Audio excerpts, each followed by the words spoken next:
Енді топтық бағалау жүргізейін. Сіздер қазір топтарды бағалайсыздар. Мысалы, сіз бағалаңыз, топтар бір оқушы, сіз сымбат бағалаңыз, және сіз алуа бағалаңыз. Топтарды бағалаймыз. Қалай жұмыс жасайды? Енді топ басшысы Ізгіжан, сіз топ мүшесіндегі оқушыларды бағалайсыз. Қазір жерде бар. Келі байланыс беруі, келі байланыс бере ала ма? Екінші, жеке жұмысты орындай ала ма? Үшінші, топтық жұмысқа араласа ала ма деген сұрақтарға жауап береді. Топ басшысы. Рахмат, топ басшысы. Топ мүшелерін жазыңыз, не астына? Жаза беріңіз, не болса да. Енді бала бері қараңыздар. Жаңа сабақты бастамас бұрын сабағымызды болжаймыз, бәріміз бері қарайық. Қай ұяшық таңдаймыз? Үшті таңдайды. Сұрау бойынша. Көне деректер көзіне сүйенсек, наурыз 9 күн тойланады. Ол қандай той? Қандай той? Наурузнама. Дұрыс па? Дұрыс. Келесі. Ежелгі заманнан қалыптасқан жыл бастау мейрамы қалай аталады? Ежелгі заманнан Ұлыстың ол күні ол не? Дұрыс па? Дұрыс. Келесі. Екі. Наурыздың ырысы не? Бізде? Дұрыс па? Дұрыс. Бір ұяшық қалды. 2010 жылдың қазір 10 мамырынан бастап біріккен ұлттар ұйымы бас ассамблеясының 64-ші бабына сәйкес 21-ші бабы қандай күн аталған? Халықаралық наурыз күні. Дұрыс па? Жақсы, сонымен бүгінгі біздің сабағымыз тақырыбы қандай болды? Наурыз басына байланысты наурыз жыл басы байқалады. Кітабымызды ашайық оқулығымызды.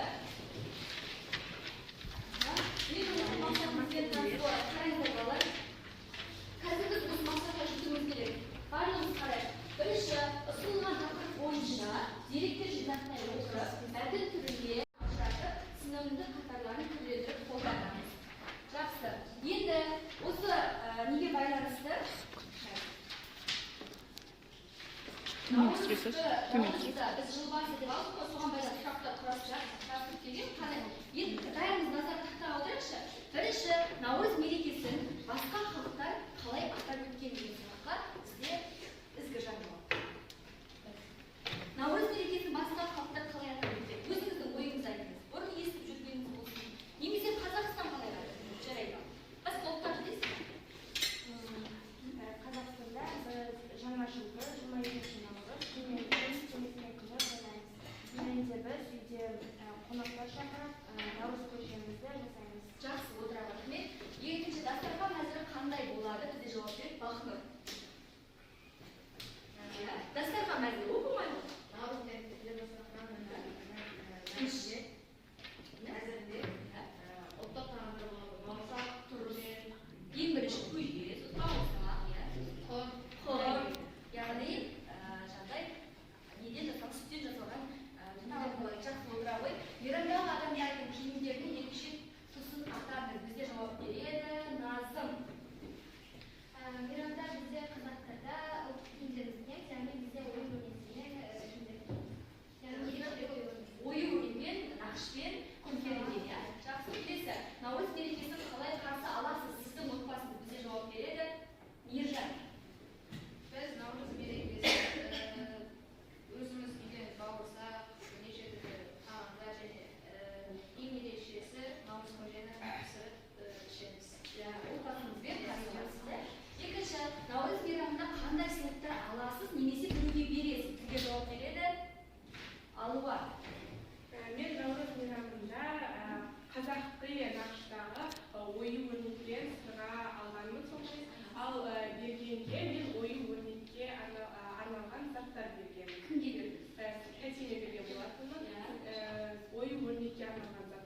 өткенде біз мезгіл және мекен сөйлеп деген осы мөлшер сөйлеп деген. Мөлшер сөйлегенде қимылдың, яғни іс-әрекеттің, санның, теңдік, не көлемдік мөлшерін, шамасын білдіретін сөйлеу түрі мөлшер сөйлеу. Ол айтып тұр, мөлшер сөйлеу сұрақтары қанша, қаншалық, қаншама деген сұрақтарға жауап береді. Мысалға, мұнша, сонша, онша, соншалық, соншама, анағұрлым, бірталай, бірқатар деген сияқты. Мысалы, осыншалық, қаншалық, осыншалық. Мөлшер сөйлеу, яғни іс-әрекет қимылдың көлемдік мөлшерін, яғни аты айтып тұрғанда белгілі бір көлемін білдіреді екен. Түсінікті ғой. Мысалға, Өміртайдың жылағаны да онша білінбеді. Кімнің жылағаны, Өміртайдың жылағаны қанша білінбеді? Онша білінбеді. Яғни қатты жылады ма, аз, көп жылады ма, оны біз біле алмаймыз. Онша деген қанша деген сұраққа жауап берді, мөлшер сөйлеу. Жақсы, оқулықпен жұмыс жасайық. 166 бетті ашыңыздар. Мәтін берілген, наурыз мейрамы деген сіздерге оқып берейін. Наурыз шығыс халықтарының мейрамы. Ол күн мен түннің теңесетін 22 наурызға сәйкес келеді. Ұлыстың ұлы күні аталатын осы сәт жыл басы болып саналған. Халық таза, жаңа киімдер киген. Ер адамдар бір-бірімен қос қолдасып, төс қабыстырады. Әйелдер бір-бірімен құшақтасып, игі тілектер айтады. Бірін-бірі мерекеге арнап, 7 түрлі дәмнен пісірген наурыз көжеге шақырады. Әдетте осы күні адамдар өкпе реніштерін кешіріп, татуласады. Өшпенділіктен арылып, ынтымақтасуға ұмтылады. Жастар алтыбақан басында ән шырқап күй тартады. Дәстүрлі көкпар, аударыспа, қыз қуу, күрес сияқты ұлттық ойындар ойнатылады. Таң ата жұртшылық биік төбенің басында шыққан күнді қарсы алады. Жарықтың қараңғыдан, жылудың суықтан, жұмсақтың қаттыдан басым түскен осы жасампаздылықтың мерекесінде ауылдың тұрғындары бұлақ көздері мен арық тоғандарын тазалап, аула ішіне көше бойына тал егуге парыз санайды дейді.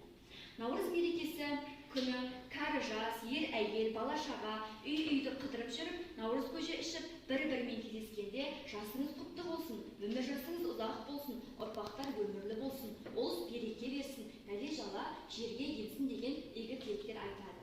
Наурызнама өткізілгенде осы күнге арнап наурыз көжеге шақырғандарға, тойда өнер көрсеткен ақын, әнші, палуандарға, тағы да басқа өнерпаздарға, жас талапкерлерге, ақсақалдар мен әжелер, ел ағалары бата береді.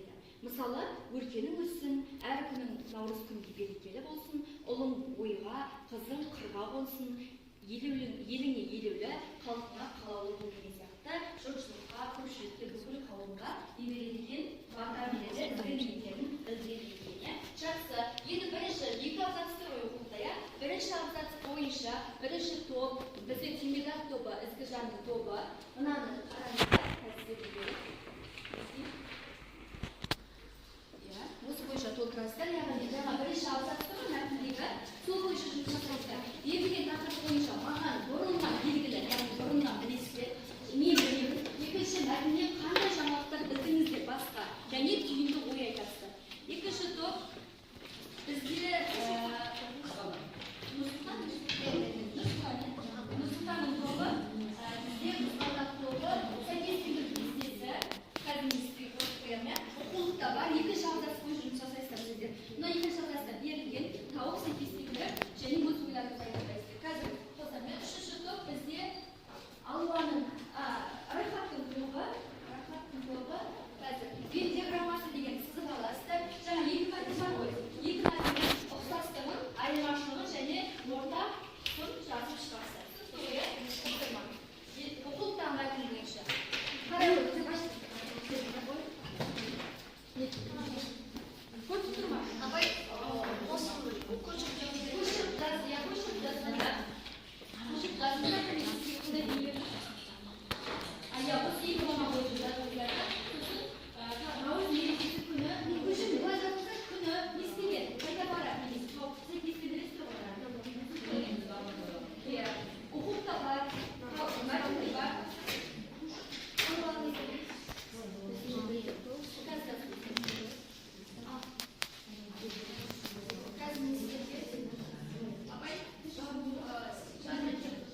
यहाँ पे अरेंज करके स्नाइप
жылы лебіз білдіріп, тілектерін білдіреді.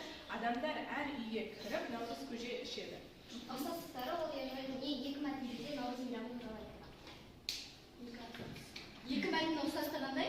Наурыз мейрамы туралы мәтін, иә. Жақсы. Тыңдадық па балалар? Иә. Қазір сұрайын, кез келген. Жақсы, келе үшінші топ. Екеуіңіз келіңіздерші, Нұрсұлтан мен Ерсұлтан келе. Ал тыңдайық Нұрсұлтан мен Ерсұлтанды. Келе, айталы. Ал тыңдайық. Наурыз мерекесі күні қыдырып, наурыз көже ішеді.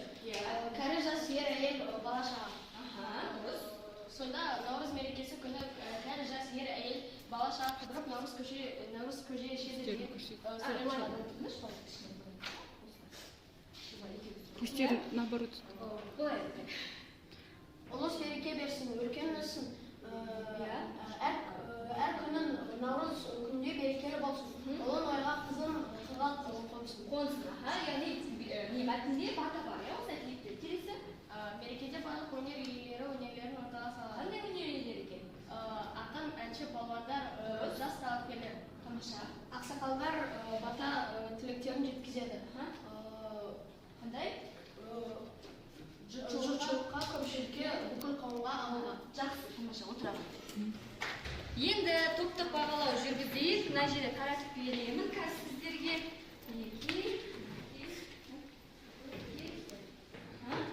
Төрт, яғни жақсы, өте жақсы деген. Ал бірінші топ, бізде Ізгіжанның тобында Бақнұр бағалайды. Сұлтан кімнің тобын бағалайды? Нұрсұлтан тобын бағалайды. Қайсысын бағалап жүріңіз? Қайсы? Мысалы, бұлар сәйкестендіру кестесін толтырды. Бақнұр. Сәйкестендіру кестесін толтырды. Қалай бағалайсыз? Қанағаттанасыз ба? Иә, тамаша, қалай? Не үшін? Не себепті? Не себепті бағалайсыз? Себебі олар қатесіз сәлемдерді сәйкестендіре алды. Иә, екінші топ. Олар Тамаша. Иә. Сұлтан. Иә, Сұлтан. Сіз Назым кімнің? Рахаттың тобын бағаладыңызшы? Тыңдайық. Тамаша. Не себепті? себебі олар өз ойларын анық жеткізері білді. Иә. Және де сын өте жақсы. Жақсы. Тамаша. Сіз басын өте жақсы ұйымдастырды дейді. Жақсы. Рахаттың тобын кім бағалайды? Бірінші Ізгіжанның тобын. Неге тамаша, не себепті? Себебі олар өздерінің ойын ашық және бәрін толық жеткізе алды. Иә. Ешкім басқа баға берген жоқ, жақсы, неге жұмыс жасау керек деген сияқты ойларың жоқ па? Жоқ. Жақсы, тамаша. Сіздерге былай беріп қояйын, топ басшылары. Кім қалай? Топтар қалай жұмыс жасалады? Жақсы, балалар. Енді бізге бірінші топ, айттым ғой бағана мезгіл істеу, мекен істеу, және мөлшер істеу үшеуін өттік деп өткен тақырыпта және бүгін мөлшер істеуде араластырып жерге осыған байланысты бірінші топ бізде Түймедақ Ізгіжанның тобы сіз не істейсіздер? Мәтінге байланысты, наурыз мерекесіне байланысты мәтін сөйлем құрайсыздар, сөйлем. Бересіздер, мына сөйлем. Сіздерге сценарий бердім. Наурыз мерекесіне байланысты сөйлемді құрайсыздар. Міне. Екінші топ бізде Нұрсұлтанның тобы ұстанымға байланысты және сіздер ойнарға байланысты. Жаңа бердім, иә? Бірнеше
бәрі, иә, өстіп отырып Мен ана фильм деген жақын көрсетеді.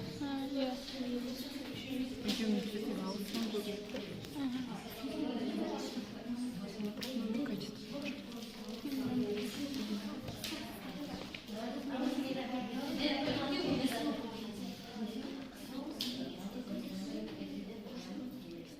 Қайсысы кетті?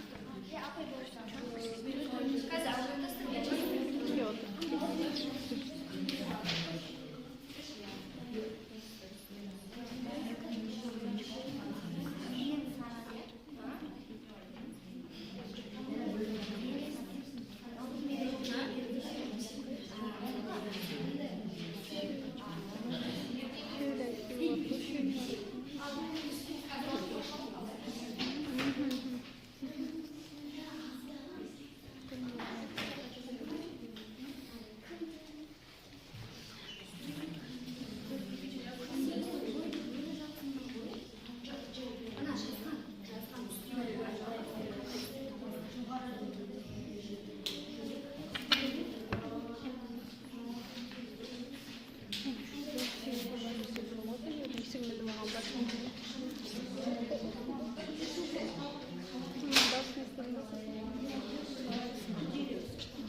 және үстеуді мағыналық түрлерін бағалар. Жазған үстеуді мағыналық түрлерін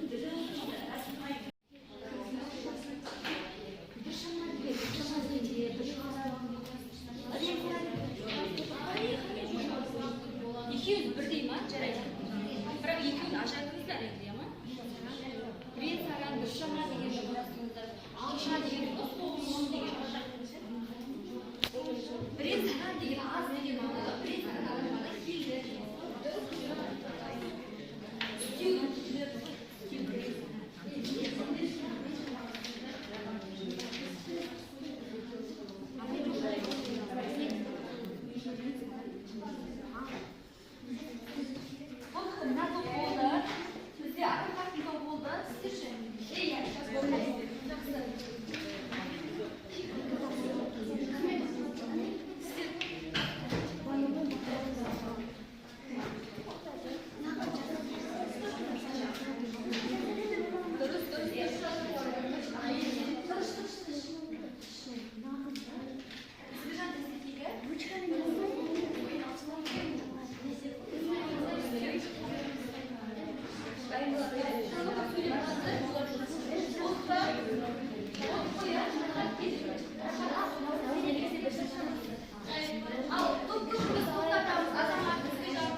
иә кеше ол қандай істеу мезгіл. қарап отырсыз да балаларды ажыратып отқан дұрыс па қазір баға бересіздер Бір талай рет қонақта болып дәмді тағамдардан дәм таттық. иә қандай істеу жададыңыз Бір талай қандай істеу мөлшер үшін. дұрыс тамаша Наурызда біз әрі бері жүріп бауырсақтар пісірдік. қандай істеу әрі бері жүріп қалай жүреді әрі бері жүреді алды артына жоғары төмен мекен Иә, мекен істеу. істеу. жақсы келесі Наурызды сонша күткеніміз екі қызым наурыз көжемен ақталды. сонша Сонша ол мөлшер. қандай сұрақ қоямыз Қанша? жақсы тамаша иә бар ма айта ал болды Иә, жақсы тамаша рахмет үшінші топ келе ғой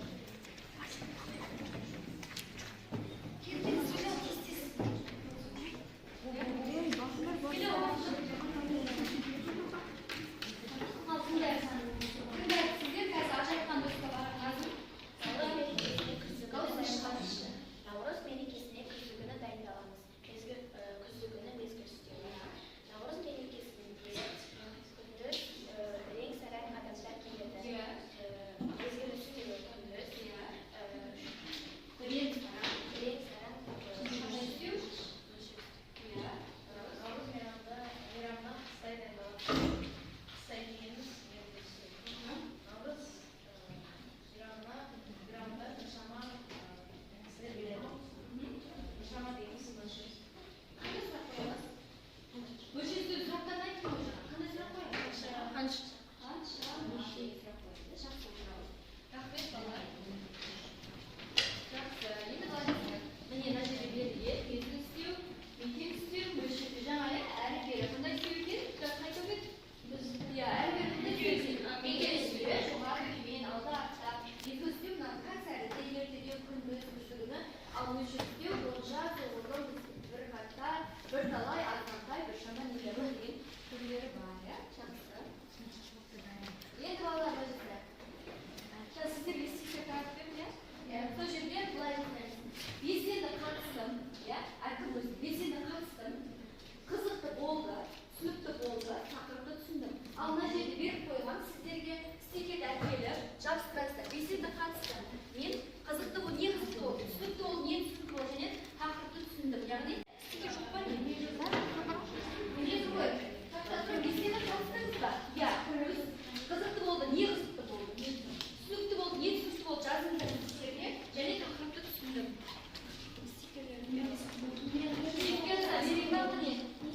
бар ма әлі топ мүшелерін айтуымыз керек балалар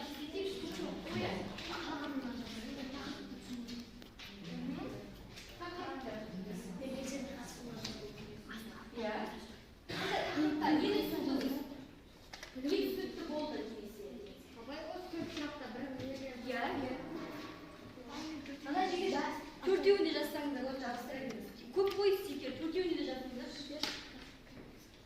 төрт жағына қойсаңыздар болады қалағандар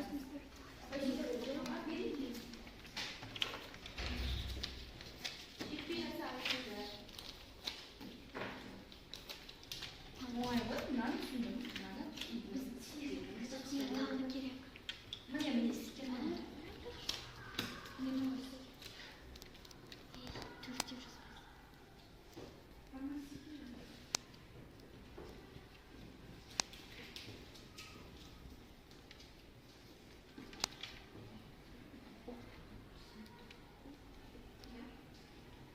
әкеліп болғаннан кейін жабыстыра беріңіз иә жабыстыра ма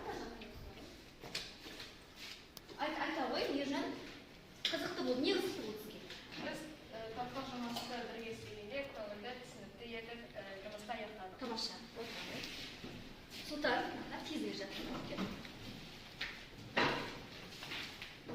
иә не түсінікті болды түсіндім. қандай Мен тақырыпты түсіндім. Үстеулердің түрлері мен оларға қандай шарттарға жауап беретінін тамаша рахмет отыра ғой иә нұрсұлтан ерсұлтан қызықты болды Бұл сабақ өте қызық болды. Ойын-ойнақ қызықты мәліметтер біліп, түрлі шараларға қатыстым. тамаша рахат